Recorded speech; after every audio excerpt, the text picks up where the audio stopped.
So ಇವತ್ತು 27 ತಾರೀಕು. So 27 ತಾರೀಕಿನ ಒಂದು ಅನಾಲಿಸಿಸ್ ನಾನು ಶೇರ್ ಮಾಡ್ತೇನೆ. ಈಗ ಆಲ್ರೆಡಿ 6:30 ಆಗ್ತಾ ಬರ್ತಾ ಉಂಟು, ಅಂದ್ರೆ ಈಗ ನ್ಯೂಯಾರ್ಕ್ ಸೆಷನ್ ಓಪನ್ ಆಗುವ ಟೈಮ್. ಓಕೆ, ಸೊ ನಾನು ಡೈಲಿ ನಿಮ್ಗೆ ನಿನ್ನೆ ಅನಾಲಿಸಿಸ್ ಮಾಡಿದ ಪ್ರಕಾರ ನನ್ನ ಸಿಂಪಲ್ ಆಗಿ ಅನಾಲಿಸಿಸ್ 3 ಟೈಮ್ ಫ್ರೇಮ್ ಅನ್ನು ನಾನು ಯೂಸ್ ಮಾಡ್ತೇನೆ: 30 ಮಿನಿಟ್ಸ್, 15 ಮಿನಿಟ್ಸ್ ಮತ್ತೆ 5 ಮಿನಿಟ್ಸ್. ಓಕೆ, ಸೊ ಇದು 3 ಅನಾಲಿಸಿಸ್ ಅನ್ನು ಇಟ್ಕೊಂಡು ನಾನು ಕಂಪ್ಲೀಟ್ ನನ್ನದು ಗೋಲ್ಡ್ ಟ್ರೇಡ್ ಅನಾಲಿಸಿಸ್ ಮತ್ತೆ ಟ್ರೇಡ್ಸ್ ತಗೊಳ್ತೇನೆ. ಸೊ 30 ಮಿನಿಟ್ಸ್ ಪ್ರಕಾರ ನೀವು ನೋಡಬಹುದು, ಆಲ್ರೆಡಿ ಈಗ ಒಂದು ಹೆವಿ ಫಾಲ್, ಅಂದ್ರೆ ಸೆಲ್ಲರ್ಸ್ ಹೆವಿ ಆಕ್ಟಿವ್ ಇದ್ದಾರೆ ಮಾರ್ಕೆಟ್ ಅಲ್ಲಿ. ಹಾಗಾಗಿ ನನ್ನ ಕಂಪ್ಲೀಟ್ ಬಯಸ್ನೆಸ್ ಇವತ್ತಿನ ದಿನದ್ದು ಸೆಲ್. ಓಕೆ, ಸೊ ಮತ್ತೆ 30 ಮಿನಿಟ್ಸ್ ಪ್ರಕಾರ ಒಂದು ಬಯಸ್ನೆಸ್ ನೋಡಿ ಮತ್ತೆ ನಾನು ಮಾರ್ಕಿಂಗ್ಸ್ ಕೂಡ ಮಾಡ್ತೇನೆ, ಸಪೋರ್ಟ್ ಮತ್ತೆ ರೆಸಿಸ್ಟೆನ್ಸ್. ಇಲ್ಲಿ ನೀವು ನೋಡಬಹುದು, ಆಲ್ರೆಡಿ ನಾನೊಂದು ಸಪೋರ್ಟ್ ಮತ್ತೆ ರೆಸಿಸ್ಟೆನ್ಸ್ ಮಾರ್ಕ್ ಮಾಡಿದ್ದೇನೆ. ಇದೊಂದು ರೆಸಿಸ್ಟೆನ್ಸ್ ಅಂತ ಹೇಳ್ಬೋದು, ಯಾಕಂದ್ರೆ ನನ್ನ ಪ್ರಕಾರ ಇದೊಂದು ಆಲ್ರೆಡಿ ಒಂದು ಸ್ವಿಂಗ್ ಕೊಡ್ತಾ ಉಂಟು, ಮತ್ತೆ ಆಲ್ರೆಡಿ ಒಂದು ಲೋವರ್ ಹೈ ಫಾರ್ಮೇಶನ್ ಆಗ್ತಾ ಉಂಟು. ಹಾಗಾಗಿ ನಾನು ಇದೊಂದು ರೆಸಿಸ್ಟೆನ್ಸ್ ಮತ್ತೆ ಇದೊಂದು ಸಪೋರ್ಟ್ ಮತ್ತೆ ಇಲ್ಲೊಂದು ಸಣ್ಣ ಮಟ್ಟದ ಒಂದು ಸ್ವಿಂಗ್ ಬಂದಿತ್ತು, ಯಾಕಂದ್ರೆ ಹೀಗೆ ಫಾರ್ಮ್ ಆಗಿ ಒಂದು ಮಾರ್ಕೆಟ್ ಒಂದು ಈ ಲೆವೆಲ್ಗೆ ಬಂದು ವಾಪಸ್ ಡೌನ್ ಸೈಡ್ ಕೊಡುವ ಸಾಧ್ಯತೆ ಇತ್ತು. ಹಾಗಾಗಿ ನಾನು ಈ ಲೆವೆಲ್ ಅನ್ನು ಕೂಡ ಮಾರ್ಕ್ ಮಾಡಿದ್ದೆ, ಎಲ್ಲರೂ ಅಪೋಸಿಟ್ ಸಿಕ್ಕಿದೆ ಅಂತ. ಸೊ ಮತ್ತೆ ಈ ಲೆವೆಲ್ ಅನ್ನು ಮಾರ್ಕ್ ಮಾಡಿದ್ದೇನೆ. ಇದೆಂತಕ್ಕಂತ ನಾನು ಎಕ್ಸ್ಪ್ಲೇನ್ ಮಾಡ್ತೇನೆ. ಓಕೆ, ಸೊ ಇಲ್ಲಿ ಯಾವುದು ನಮ್ಗೆ ಅಪರ್ಚುನಿಟಿ ಸಿಗ್ಲಿಲ್ಲ. ಸೊ ಹಾಗಾಗಿ ನಾನು ಈಗ 7 ಗಂಟೆ ಅಂದ್ರೆ ಈ ಲೆವೆಲ್ ಅನ್ನು ಮಾರ್ಕ್ ಮಾಡಿದ್ದೇನೆ, ಯಾಕಂದ್ರೆ ಆಲ್ರೆಡಿ ಮಾರ್ಕೆಟ್ ಡೌನ್ ಸೈಡ್ ಬಂದು ಒಂದು ರಿಜೆಕ್ಷನ್ ಕೊಟ್ಟಿದೆ, ಮತ್ತೆ ಇಲ್ಲೆಲ್ಲರನ್ನು ಟ್ರ್ಯಾಪ್ ಮಾಡಿ ಡೌನ್ ಸೈಡ್ ಹೋಗೋ ಚಾನ್ಸಸ್ ಉಂಟು, ಆದ್ರೆ ಇನ್ನೂ ಕೂಡ ಕೆಳಗೆ ಬರ್ಲಿಲ್ಲ. ಸೊ ಹಾಗಾಗಿ ನಾವು ವೇಟ್ ಮಾಡಬೇಕು. ಹಾಗಾಗಿ ನಾನು ಈ ಲೆವೆಲ್ ಅನ್ನು ಮಾರ್ಕ್ ಮಾಡಿದ್ದೇನೆ 15 ಮಿನಿಟ್ಸ್ ಪ್ರಕಾರ, ಯಾಕಂದ್ರೆ ಇಲ್ಲಿ ನೀವು ನೋಡ್ಬೋದು ಸಣ್ಣ ಮಟ್ಟದ ಒಂದು ಸ್ವಿಂಗ್ ಬಂದು ಈ ಲೆವೆಲ್ ಅನ್ನು ಫಾರ್ಮ್ ಮಾಡಿ ಮತ್ತೆ ಡೌನ್ ಸೈಡ್ ಹೋಗಿದೆ ಮಾರ್ಕೆಟ್. ಓಕೆ, ಡೌನ್ ಸೈಡ್ ಹೋಗುವ ಸಾಧ್ಯತೆ ಇದೆ. ಸೊ ಹಾಗಾಗಿ ನಾನು ಈ ಲೆವೆಲ್ಸ್ ಅಂತೂ ಇಂಪಾರ್ಟೆಂಟ್ ಆಗಿ ಅಬ್ಸರ್ವ್ ಮಾಡ್ತಿದ್ದೇನೆ, ಯಾಕಂದ್ರೆ ಎಲ್ಲಾದ್ರೆ ಅಪರ್ಚುನಿಟಿ ಸಿಕ್ಕಿದ್ರೆ ಸಿಗ್ಬಹುದು. ಹಾಗೆ ನೀವು ನೋಡ್ಬೋದು, ಆಲ್ರೆಡಿ ಕ್ಯಾಂಡಲ್ಸ್ ಎಲ್ಲ ಡೌನ್ ಸೈಡ್ ರೆಡ್ ಕ್ಯಾಂಡಲ್ ಆಗಿ ಮತ್ತೆ ಡೌನ್ ಸೈಡ್ ಹೋಗ್ತಾ ಉಂಟು.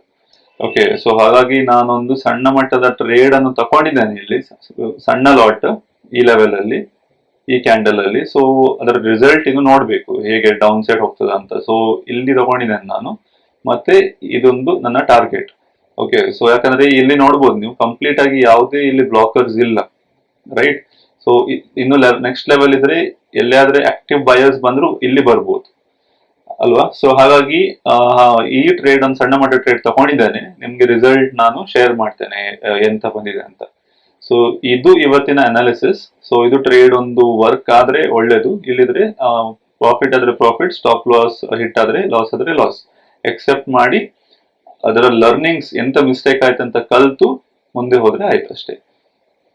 ಇಲ್ಲಿ ನೀವು ನೋಡ್ಬೋದು. ಸೊ ಮತ್ತೆ ಇನ್ನೊಂದು ಏನಂದ್ರೆ, ನಾನು ಯಾವ್ದು ಲೈವ್ ಅಕೌಂಟ್ ಅಲ್ಲಿ ಟ್ರೇಡ್ ಮಾಡ್ತಿಲ್ಲ. ಲೈವ್ ಅಂದ್ರೆ ನನ್ನದು 1000 ಗಟ್ಟಲೆ ಹಣ ಹಾಕಿ ಯಾವುದೇ ಬ್ರೋಕರ್ ಅಕೌಂಟ್ ಅಲ್ಲಿ ಅದು ಟ್ರೇಡ್ ಮಾಡ್ತಿಲ್ಲ, ಹಾಗೆ ಟ್ರೇಡ್ ಮಾಡ್ತಿಲ್ಲ. ನಾನು ಯಾವ ಟೈಪ್ ಟ್ರೇಡ್ ಮಾಡ್ತಿದ್ದೇನೆ ಅಂದ್ರೆ, ಫಂಡೆಡ್ ಅಕೌಂಟ್ ತಗೊಂಡಿದ್ದೇನೆ, ಒಂದು 5,000ದ್ದು ಫಂಡೆಡ್ ಅಕೌಂಟ್, ಅದು 5,000ದ ಅಕೌಂಟ್. ಸೊ ಹಾಗಾಗಿ ಅದರ ಥ್ರೂ ಪ್ರಕಾರ ನಾನು ಟ್ರೇಡ್ ಮಾಡ್ತಾ ಇದ್ದೇನೆ. ಅದು ಕರೆಂಟ್ಲಿ ಇವ್ಯಾಲ್ಯೂಯೇಷನ್ ಸ್ಟೇಜ್. ಇದು ಸ್ಟೆಪ್ 1 ಅಕೌಂಟ್ ಅಲ್ಲಿ 5,000 ಅಕೌಂಟ್ ತಗೊಂಡಿದ್ದೇನೆ ನಾನು. ಸೊ ಅದು ಅದರದ್ದು ಟಾರ್ಗೆಟ್ ಅಚೀವ್ ಮಾಡಬೇಕು, ಅದು ಅದರ ಪ್ರಯತ್ನದಲ್ಲೇ ಇದ್ದೇನೆ ನಾನು. ಸೊ ನೋಡುವ ಹೇಗೆ ಪ್ರಾಸೆಸ್ ಆಗ್ತದೆ ಅಂತ.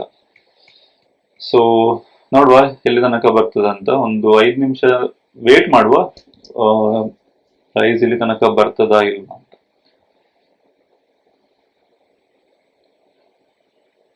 ಸ್ಟ್ರಾಂಗ್ ಕ್ಯಾಂಡಲ್ ಫಾರ್ಮ್ ಆಗಿದೆ, ಹೇಳಲಿಕ್ಕೆ ಆಗುದಿಲ್ಲ ಎಂತ ಆಗ್ತದೆ ಅಂತ.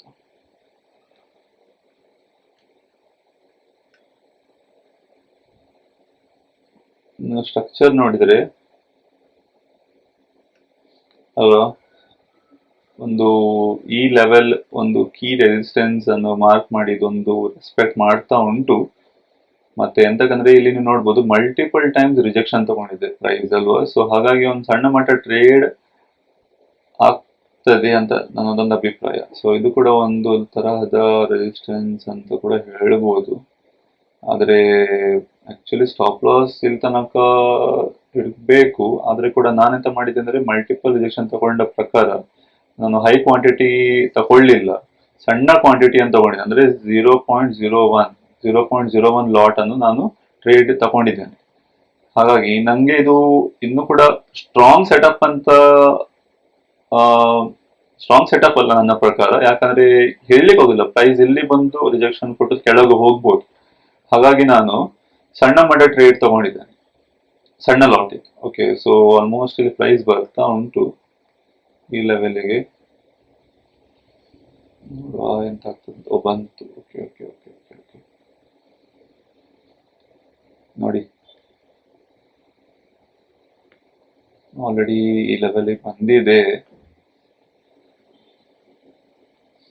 ಕೂಲ್, ನಿಮ್ಗೆ ನಾನು ರಿಸಲ್ಟ್ ಅಪ್ಡೇಟ್ ಮಾಡ್ತೇನೆ, ಔಟ್ಕಮ್ ಎಂತ ಆಯ್ತಂತ. ಇದು ಲೆವೆಲ್ ಬ್ರೇಕ್ ಆಗೋ ತನಕ ನಾನು ವೇಟ್ ಮಾಡ್ತೇನೆ. Okay, thank you so much.